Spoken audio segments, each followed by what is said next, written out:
everyone, Nick Juskewycz here with another episode of Tee to Green with Daily Fantasy Winners. This is the last tournament before the Masters next week over at Augusta National. So this week is at the Shell Houston Open. Again, a few notes before we get into the specifics of the golf course that are kind of specific, having to do with this being the last tournament before the Masters, and just some things about this, event in particular. There are a lot of good players in this field. Kind of at the top, the depth isn't that great.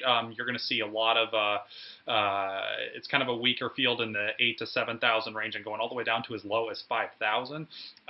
So the depth isn't quite there, but there's definitely some good players definitely near the top.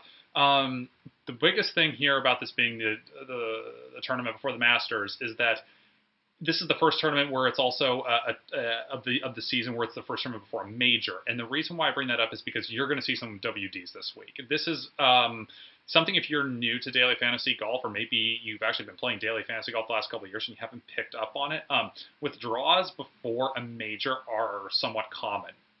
There are basically a couple reasons why.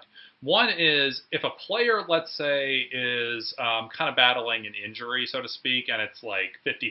And, if this was a major and they were in contention, that they would certainly be gutting it out. But if this is something where, they want to get they want to get the appropriate rest before the major championship, and they've got a kind of like a little bit of a back issue, or maybe like their wrist is sore, just kind of flaring up, but it's something they could probably play through. But, if they're 10 shots back and it's Saturday or something like that, they could totally just, they could just hang it up and say, nah, let's just take every precaution necessary and withdraw from the tournament. This is something that we definitely historically have seen. It happens before every major in particular. So that is something to keep in mind, that just because, there is the traditional cut after Friday, but I will say this, even if you get all 6 players through past the cut, hold your breath just a little bit longer. It might be a little bit more dicey. It's not very common, but it is more common in tournaments before majors than it is in normal. Okay. And the other reason also can be if the weather's really bad, and if this tournament potentially will drag out till Monday. That's another reason why it could potentially happen. Okay, so what else do we have here? One thing to keep in mind also, there are going to be several players in this tournament who need to win this week in order to qualify for the Masters. There are only, there's certain ways to qualify, and one of them is by winning a tournament on the PGA Tour the calendar year before the Masters, and there are going to be several players with this. The reason why I'm saying it might be better to include, maybe if you're trying to maybe break a tie between a couple people who to put in your lineup to somebody that hasn't qualified for the Masters, is because that is kind of that extra bonus, firepower, so to speak, because they needed to get in. And this is something that actually does happen fairly frequently. When you see kind of maybe more of a no-name kind of near the top of the leaderboard, he'll pull through and qualify for the major, as opposed to somebody maybe that's more using it as preparation for the major coming up. That's something to keep in mind. I wouldn't focus on it too much, but if you're breaking a tie with somebody maybe in like the 7,000, 6,000 range, that's something to keep in mind. This is a great time to use somebody, especially in GPPs, who did not have a good Florida swing, but was better on the West Coast. This tournament is in Texas. Obviously, the WGC match play was last week, and then obviously a lot of you probably did the Puerto Rico tournament. But this tournament in Texas, it's not like a completely California West Coast, course like that, but it is more in that department. This is a little bit more of it's not a pure long bombers course, but it is more open and will play more to those strengths. We'll get into more specifics of the golf course here in a minute, but this is a good time from going against, some guys that might be, or there are going to be some guys that are lower owned because they haven't been playing well over the last few weeks, but that's mainly because they weren't playing well in Florida because they don't fit those golf courses particularly well, but they did well on the West Coast. Might be a good time to load up on a few of those guys in your GPP lineups. This is also a few interesting things from the pricing standpoint. There is some bad pricing out there. If you go to our odds per dollar tab on DailyFantasyWinners.com, you will see that there are some players that are not priced exactly that great. It's nothing like crazy out of the world, like or somebody's priced at $6,000 and should be priced at $8,500. It's nothing stupid like that. But there are some guys that I'm seeing that are in the 5,000 range that quite frankly should be close, in the upper 6,000 range and even close to 7,000. So That is something to keep in mind. I also love that DraftKings, I don't know if this is just for this tournament, if they're going to make this in general, and I hope they make this in general, generally speaking, just because I think it's great for the game. They've lowered the floor, and golfers are now priced as low as $5,000 on DraftKings. I think that's fantastic because so often, for the most part, when you have traditional cut tournaments, so much you're kind of stuck on using a balanced salary method. And I think that's the best way to go. But if they lower the floor of some of these golfers, and some of these golfers that are under 6K are perfectly playable, it allows more for high-lower strategies. And I think that's just great for the game that you can have more multiple strategies and ways to construct your lineups, especially for GPPs. I think it's fantastic in the way they've done that. And so, speaking of the odds per dollar, there are some good odds per dollar plays out there, but I actually think a few of them they're for bad reasons on why they have good odds per dollar, and so they're guys that may get high ownership that I don't think are very good plays. I will talk about after some guys on my A list as far as some guys maybe to fade. Okay, so specifics of the golf course. This is at the Golf Club of Houston. By the way, if you're doing your PGA DFS research for this week, this used to be called Redstone. It is the same golf course. They are not a different golf course. So if you want to go back and look at, course history type of stuff, look for correlations on leaderboards, blah, blah, blah, blah, you should just recognize that Redstone is the same thing as Golf Club of Houston. So keep that in mind. It is 7,457 yards. It is a par 72. This is for a par 72, it's about average, a little above average length, meaning, by say a little above, meaning a little bit more than average length. There are 4 par 5s, of course, with the par 72. There are some eagle opportunities out here on 3 of the 4 par 5s, I guess all 4 technically, but really more 3 of the 4. There are also a couple drivable par 4s. I'll take a look at them very quickly. Hole 4 is the first par 5 here, 565 yards, or 566, excuse me. This is a hole that is an eagle possibility. You'll probably only see a handful of eagles here. This is definitely more for the longer hitters that will be attacking the screen more so. Pretty much that's straightforward. You can see it here is some trouble and left with the water. Hole 8 is probably one. Oops, that's 7. Hole 8 is the hole you're going to see a lot of eagles on. This is 557 yards. This hole plays just a little bit shorter for some. It's like 10 yards shorter, but also plays a little bit shorter, generally speaking. And you're going to see pretty much almost all players go for the screen in 2, but definitely no doubt about it, the longer hitters will have more of an advantage on this as they're hitting long irons into this as opposed to 3-wood, because this is a very narrow green to hit into, and so the shorter hitters probably will not be going for this green as much as the longer hitters. The third par 5 is number 13. Yeah, number 13 here. This is 590. This hole, when it's dry, and although there's some rain expected, and we'll talk about weather here in a little bit, there are a lot of kind of interesting variables to consider in the picks this week. This is a hole that definitely only longer hitters are going to reach. The other thing is they can rip 3-wood on their second shot or hybrid or whatever and run the ball up to the screen. You can see right in front of the green that it's pretty much a straight path up there. It's not the widest stretch in the world, but you can run the ball up to the green. And there usually are a few eagles on this hole. Not many, but there are a few, and they're only going to be for the longer hitters. The last par 5 is number 15. This is 608. This is the one par 5 that it's got to be dry, and the wind's got to be with you, basically. Or there can't be wind against you or a nasty crosswind. If a player crushes a drive and crushes a second shot, it is possible to reach the green in 2, but it's really unlikely. So anyways, what I'm getting at here on these 4 par 5s is that longer hitters really are an advantage here. You will probably see a total of about 20 eagles, roughly. It completely depends on a little bit of what the weather happens here and what the wind does in particular. But again, this is longer hitters, no doubt about it. I'm just going to show you this. Hole 10 is 380 yards. There is a downslope here, and it does turn into an upslope here. The longest hitters could drive the screen potentially and get an eagle here or 2, but more importantly, hole 12 here, 338. This is definitely a risk-reward hole. As you can see, this shot's taken from behind the green. Water down the whole right-hand side of the hole, and it's very narrow in front of the green with the bunker on the left. A lot of times players just try and drive this green, the longer hitters do, and because that bunker actually over on the left-hand side is not that bad of a place to be. The only exception to that is kind of if the pin is in the front left, essentially, that's the only time they may not want to do it, just because if they short side themselves, it will give them, it's very difficult to get their bunker shot close, and they won't have that great of a look at birdie.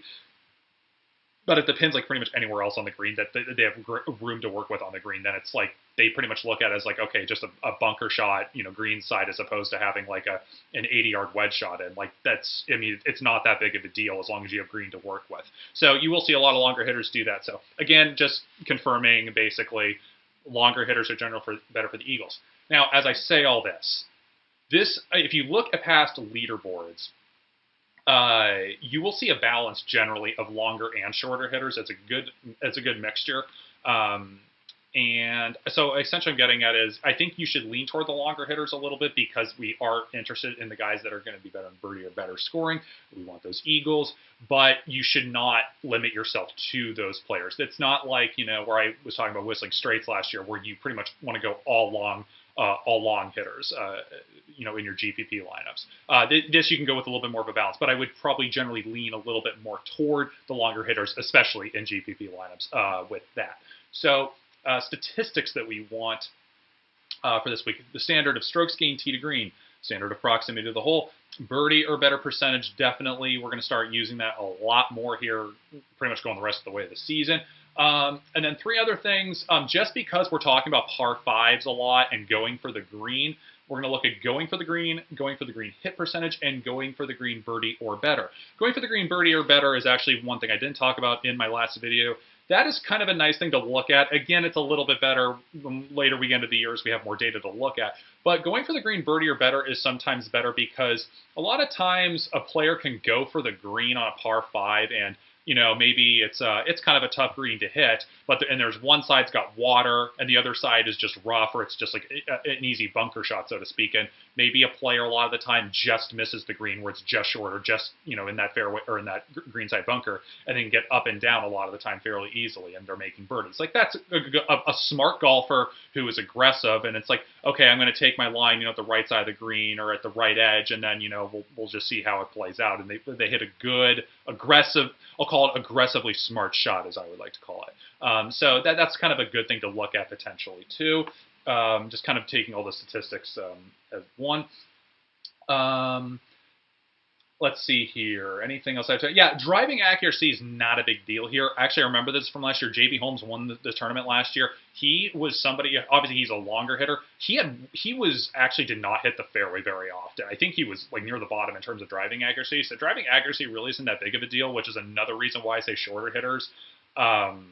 You're going to see some shorter hitters do well, but it's like if driving accuracy is not that important, then they better be hitting the ball like really well in terms of proximity to the hole and making a lot of birdies as a result. So that's why another reason why the longer bombers are a little bit better to go for here. But it is important that if you're going to pick somebody that is a longer bomber, do not pick somebody that's just been spraying the ball all over the place, as of late.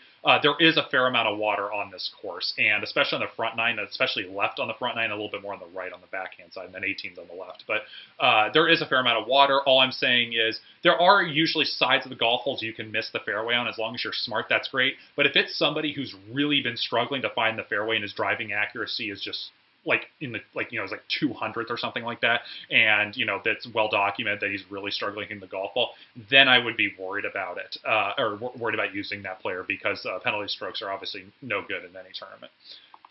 Okay, the weather and then the picks. There is weather coming up here. This is down in Houston. It's actually in Humble, Texas, specifically. It's called the Shell Houston Open. There is going to be some rain, it looks like, a little bit throughout the day Wednesday. There is a fair amount of rain throughout the day on Thursday as well, but the winds are going to be fairly consistent throughout the day, about 5 to 10 miles an hour. I think it'll be like the slightest bit higher in the afternoon, but it is not much at all. And then Friday, there is the tiniest bit of chance of rain, but the bigger deal here is the winds will increase quite a bit in the afternoon. In the mornings, it's going to be 5 to 10 miles per hour. In the afternoon, it's going to be about 15 to 20 miles per hour. Now, I'm recording this on a Tuesday early evening, so essentially what I would say is this could definitely change in 24 hours. Again, I tell people this all the time. Do not rely on what people say with the weather on Monday and Tuesday. Rely with it what happens Wednesday night. Use that time to your advantage. But as of right now, it looks like this would be enough for me, because with the rain that could build up on Wednesday and Thursday to really soften those greens for Thursday afternoon and to avoid the wind Friday afternoon, assuming there are no, there is a chance of thunderstorms with this going on. So there is the potential for delays, but I'm not seeing crazy storms coming in. So my early guess on this is that we're not going to have any delays. But if there are delays, then this kind of goes out the window. So again, I emphasize check again Wednesday night. But if it goes kind of according to plan right now, is that there is some rain that builds up Wednesday and Thursday for Thursday afternoon, and that the winds are up Friday afternoon. The Thursday afternoon, Friday morning tee time wave will definitely be an advantage on the tee time wave. And unfortunately, this really stinks because when I went and I did my picks before I looked at the weather, and I checked the weather and realized that more of the guys that I liked on my A list were actually teeing off Thursday morning, Friday afternoon. So what I did for the purpose of this video this time around is that I put like two smaller A lists together. One that has a tee time wave of Thursday morning, Friday afternoon. One that is that's Thursday afternoon, Friday morning. And then you guys can take a look at it if you want and check in on some of those guys, see what the weather's going to be. And again, you don't have to use all six, maybe, from one tee time wave. Like if it is expected that Thursday afternoon, Friday morning will be an advantage, that does not mean you need to use all six golfers and be very strict about it. But I would certainly lean toward maybe doing at least more. I would do more than half, certainly, like 4 or 5 maybe, or something like that. It's something good to look at. Okay, so the first list I'm going to do is the Thursday afternoon, Friday morning list. So this is the list I think will be the best to fit the weather tee time here with the tee times. Okay, Ricky Fowler at 11,000. He would be my pick to win it. I picked him quite a bit this year. I love the approach that he's had with his schedule. He's had great balance with scheduling a tournament every couple of weeks or every few weeks, or maybe like playing back to back and then taking like a couple of weeks off. He has great balance going into Augusta, and I absolutely love that. There's absolutely no hole in his game, and I would legitimately make the argument he is the best non-Australian golfer right now. Jason Day and probably Adam Scott have had the best years, but I would argue that Fowler's still having the best year of a non-Australian golfer.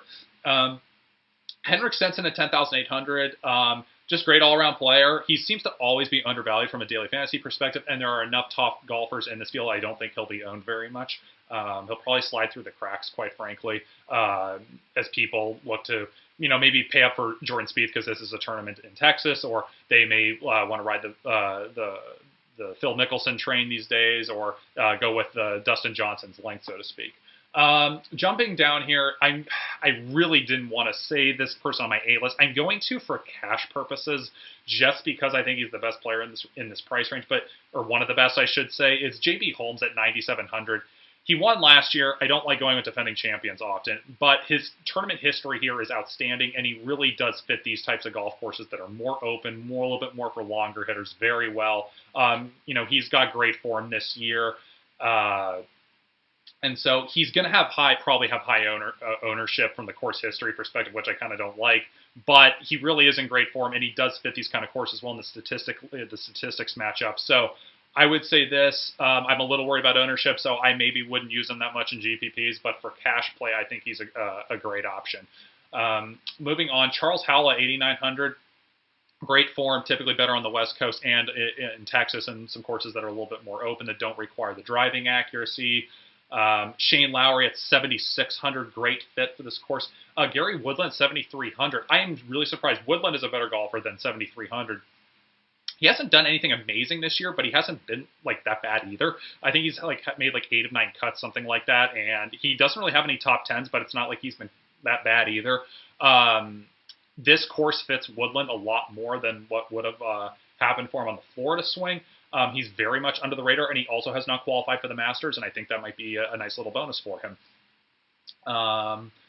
A couple other guys that are really cheap that I like for this week, because this is a couple guys you could use definitely more in the high-low strategy. I think should be a little bit more expensive. Jason Gore, 5,700. I've recommended him once or twice, I forget, but whether it's one time or both times, he's worked out well when I've recommended him, and I'm recommending him again this week. And then Siwoo Kim at 5,500. I have no idea why he is that cheap. That just should not be the case. And I'm going to switch this now over to my A list for the Thursday morning, Friday afternoon tee times. Phil Mickelson at 10,500. Definitely was going to be one more of my favorite plays, or top plays, if you will, had the weather thing not really popped up.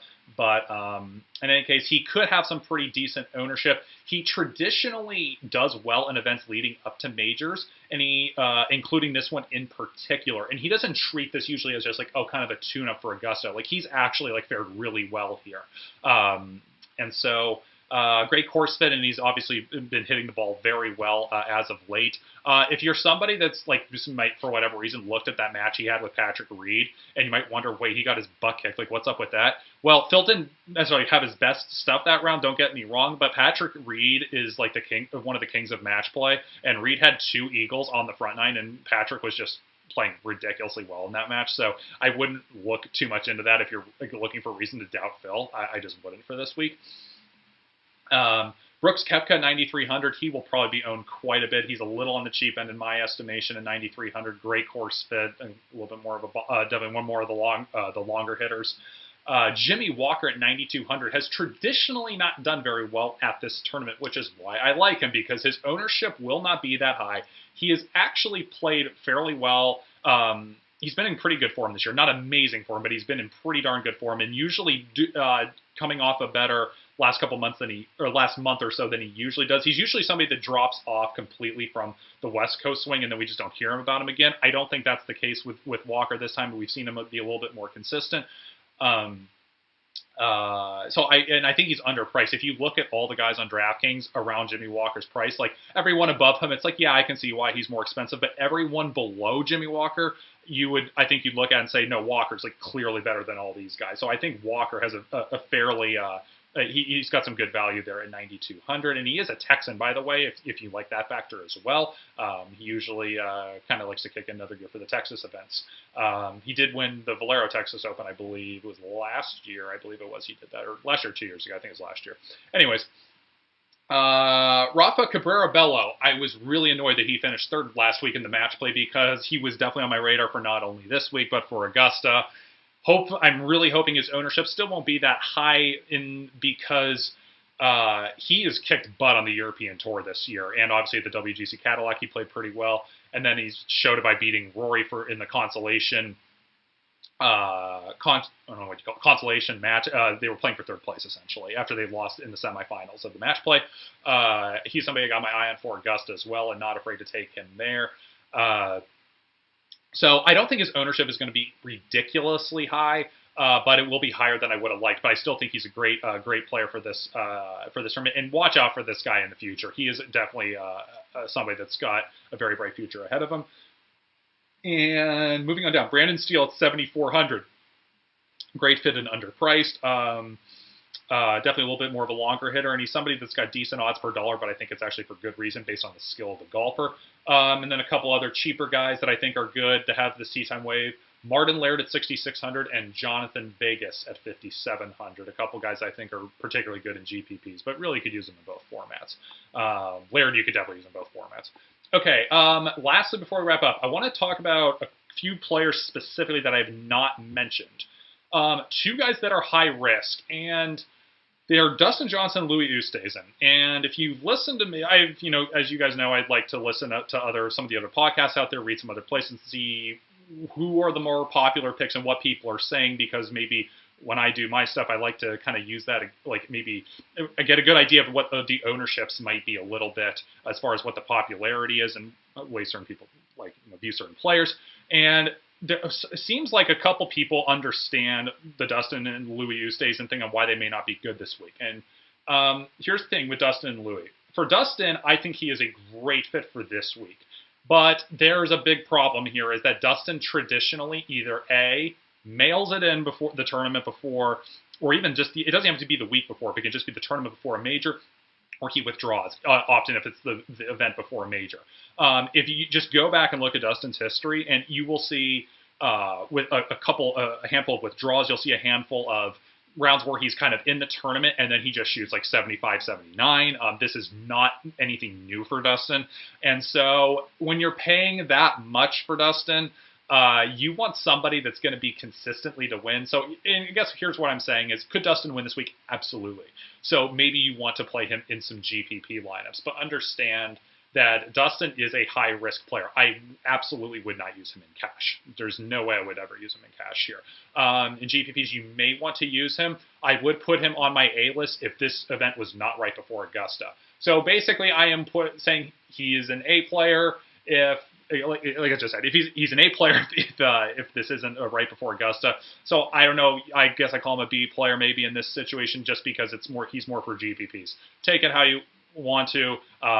You can roll the dice and play a lot of Dustin in GPPs, and you might strike gold or it might completely backfire.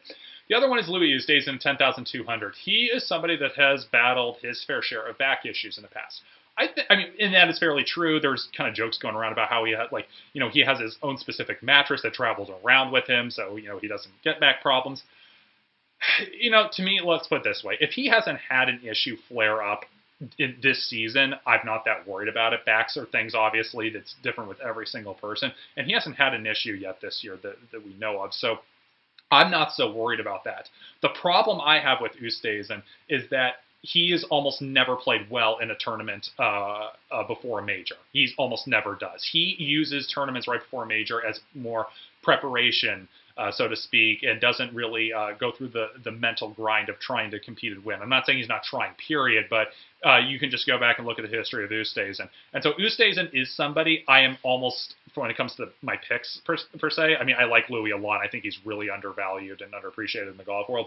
But from Louis Oosthuizen, from the DFS side of this and what I'm hoping for with my picks, I'm hoping Oosthuizen just shoots 72, 74, misses the cut by a shot or two or whatever it is, and then he comes back next week and just crushes it at Augusta. Maybe I'm not saying he's going to win at Augusta, but he is somebody that's definitely on my list for winning at Augusta. And so I'm hoping from an ownership perspective and what I'd like to do from terms of recommending players next week when we get into more picks for the Masters is that he doesn't do so well this week. So for this week, I would recommend staying away from Oosthuizen, and that hopefully we'll have a good reason to play him for next week.